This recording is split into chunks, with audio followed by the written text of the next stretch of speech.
जय मसीह की साथियों, परमेश्वर का अनुग्रह एवं दया आप तमाम वीडियो देखने वालों पर होती रहे यीशु मसीह के नाम में, आमीन। साथियों, आज हम एक बहुत ही सुंदर, रोमांचक और मज़ेदार कहानी के विषय में जानेंगे। साथियों, इस कहानी का सफ़र बहुत ही रोमांचक रहा। अलग अलग देशों से, अलग अलग भाषाओं से होते हुए हमारी आज की कहानी गुजरती है। इस कहानी ने सैकड़ों साल भ्रमण किया और अंततः सदा के लिए ये इतिहास में दर्ज हो गई।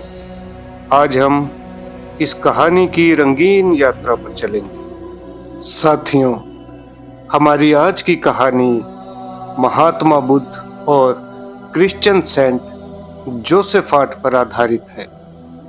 अपने समय में ये कहानी इतनी प्रसिद्ध, इतनी मशहूर हुई कि 10वीं शताब्दी तक पहुंचते पहुंचते ग्रीक चर्च ने जोसेफाट की कहानी को या जोसेफाट को अपना आधिकारिक संत मान लिया और सन 1610 के आसपास रोमन चर्च भी इन्हें अपना संत एक्सेप्ट कर लेते हैं।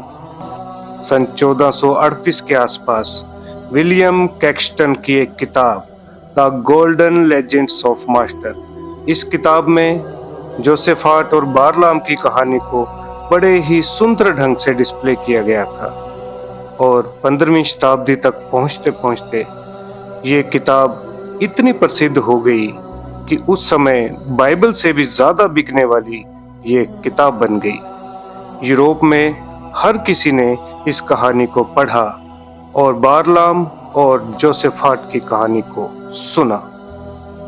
इसी समय के आसपास जेफरी चौसर ने ये कहानी उठाकर एक किताब लिखी, द पार्टनर्स टेल, और आगे इस कहानी की ट्रांसलेशन होती है पर्शियन और अरेबिक में।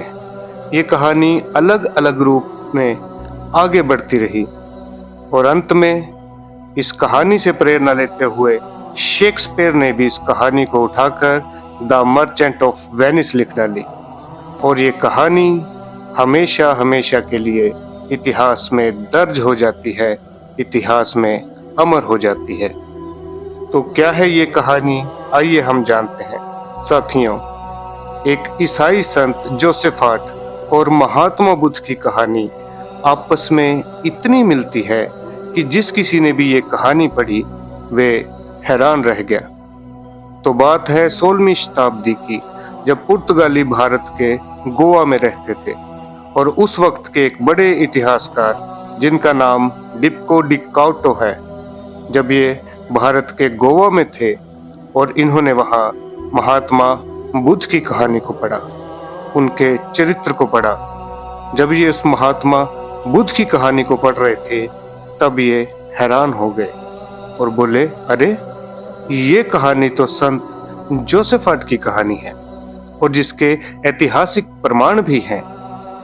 जरा सोचिए, इनकी जगह यदि हम भी होते तो शायद हम भी यही सोचते कि बुद्ध धर्म ईसाई धर्म से निकला हुआ धर्म है। इतिहासकार डिप्को डी काउटे को भी यही लगा और उन्होंने भी यही समझा। साथियों, इसी को कहते हैं कि कहानियां यात्राएं करती हैं। तो ये ईसाई संत कौन थे और क्या है इनकी कहानी, आइए हम देखते हैं। मध्यकालीन धार्मिक कथाओं में एक कहानी बहुत ही चर्चित और मशहूर हुई क्योंकि ये कहानी महात्मा बुद्ध अर्थात गौतम बुद्ध की कहानी से हूबहू मिलती है। ये कहानी सबसे पहले 8वीं शताब्दी में ग्रीक भाषा में जॉन ऑफ डमेस्कस के कार्यों में देखने को मिलती है।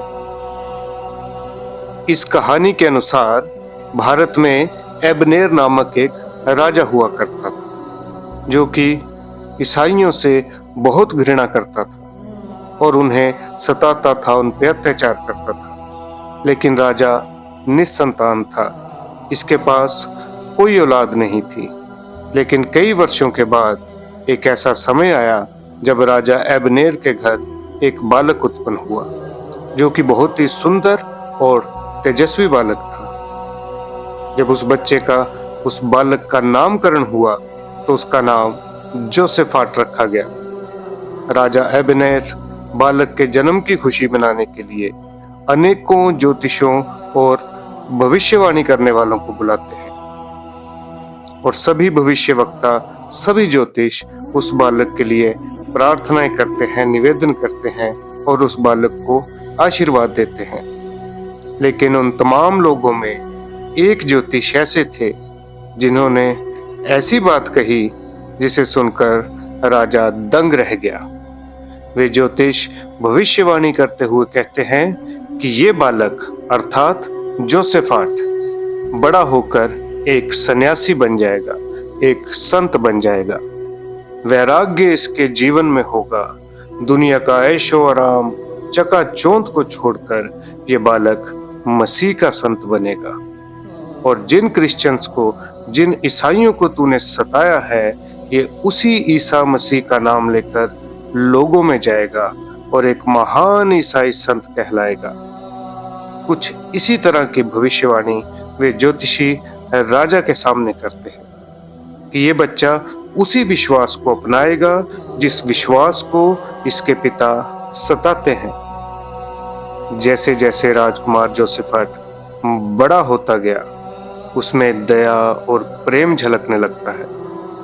ये देखकर राजा एबिनार चिंतित हो उठता है और फैसला करता है कि जोसेफाट को बाहरी दुनिया के विषय में पता नहीं चलना चाहिए। कोई बीमारी, कोई बुढ़ापा, कुछ भी ये बालक ना देखे।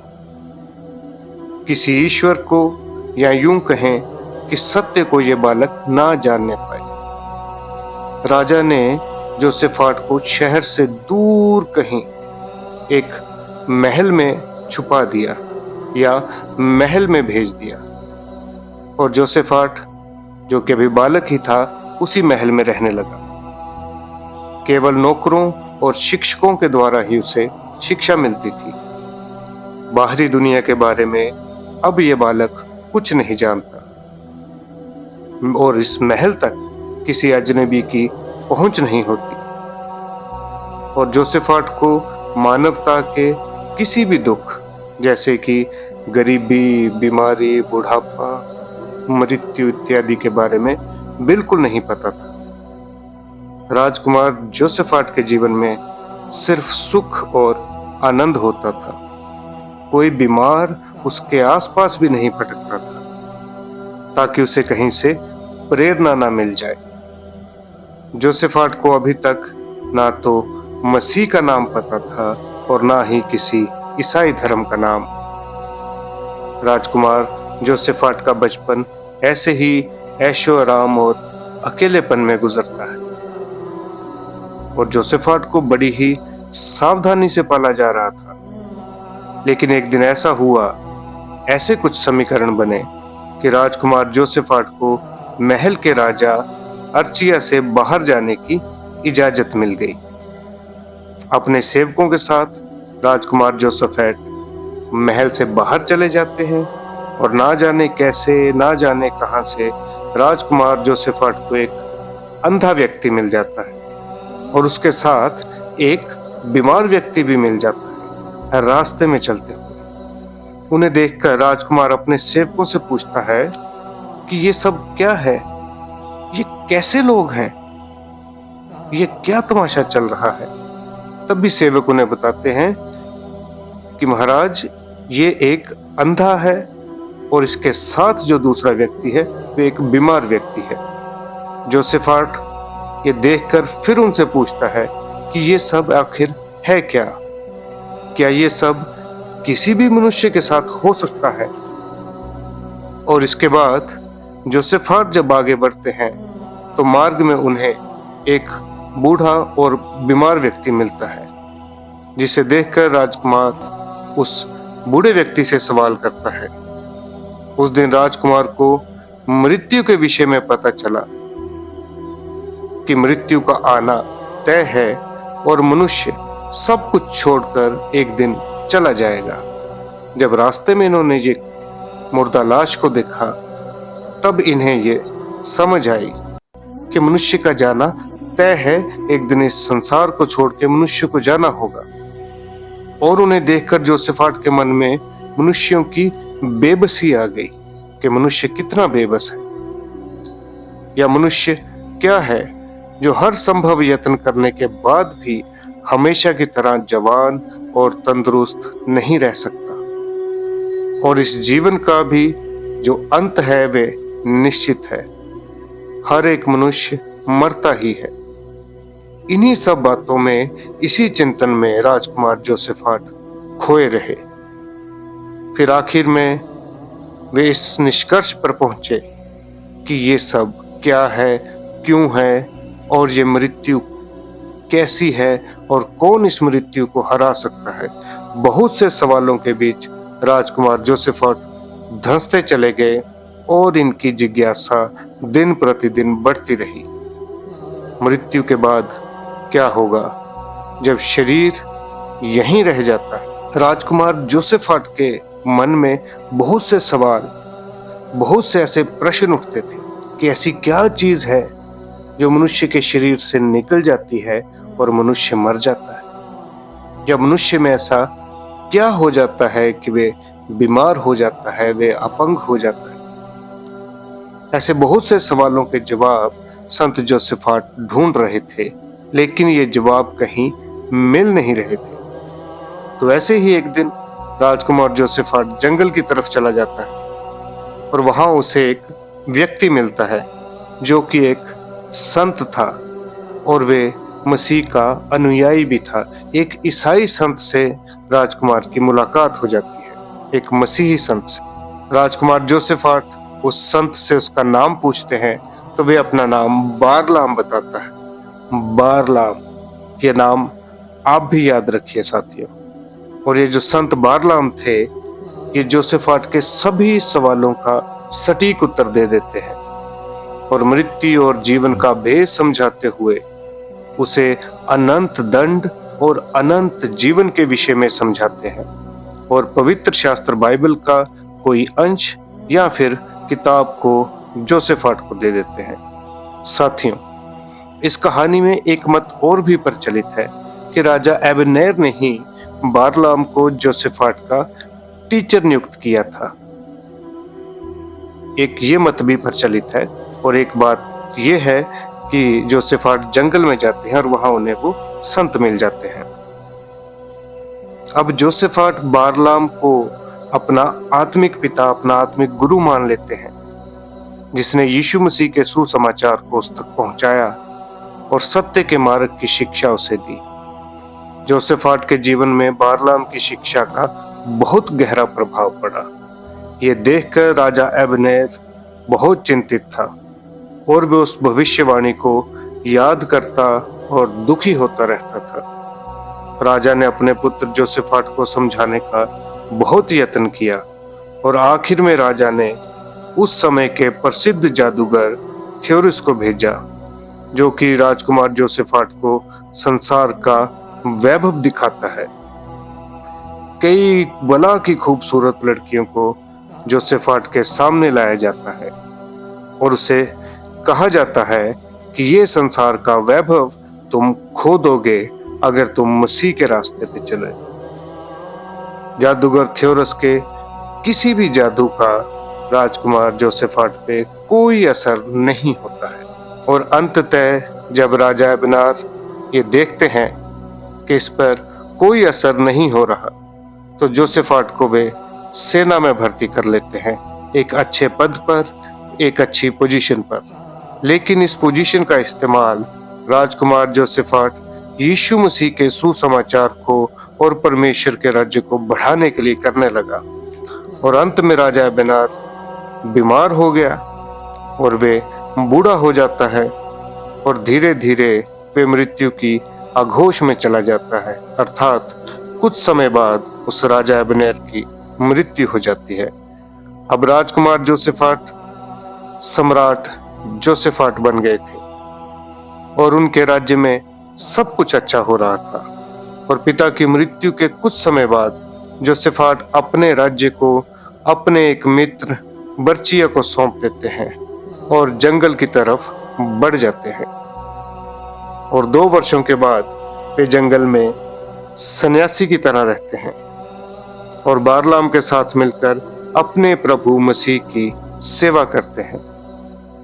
और इसके कई वर्षों बाद तक जोसेफाट जिंदा रहते हैं और मसीह की सेवा करते रहते हैं और यीशु मसीह के सुसमाचार का प्रचार करते हैं। और जब बारलाम और जोसेफाट की मृत्यु होती है तब राजा बर्चिया, ये वही राजा है जिसे जोसेफाट का मित्र कहा जाता है, और राजा बर्चिया को सारा राजपाट जोसेफाट ने ही सौंपा था।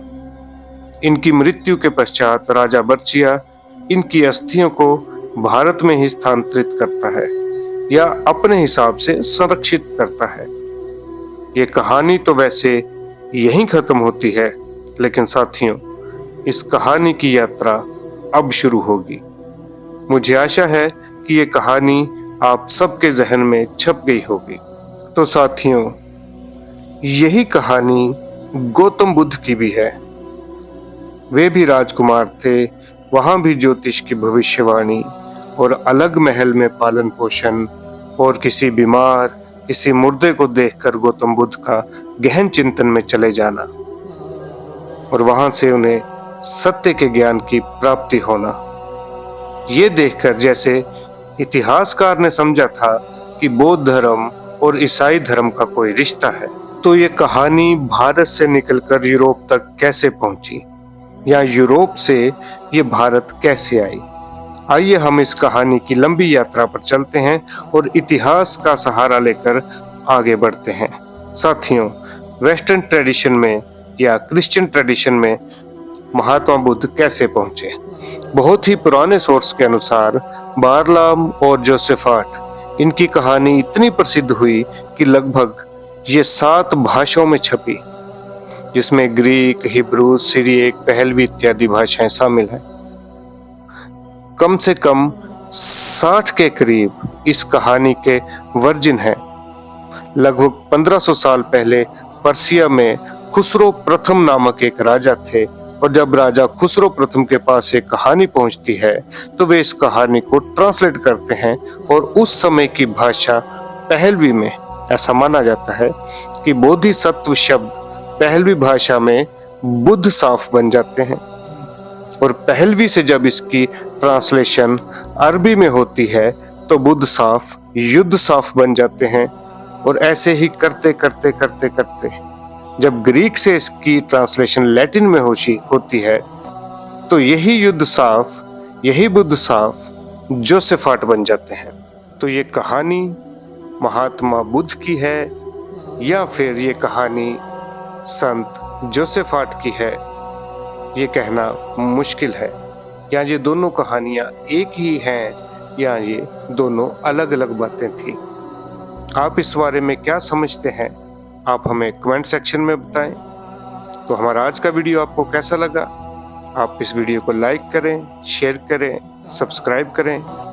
परमेश्वर आप तमाम वीडियो देखने वालों का भला करें। यीशु मसीह के नाम में आमीन।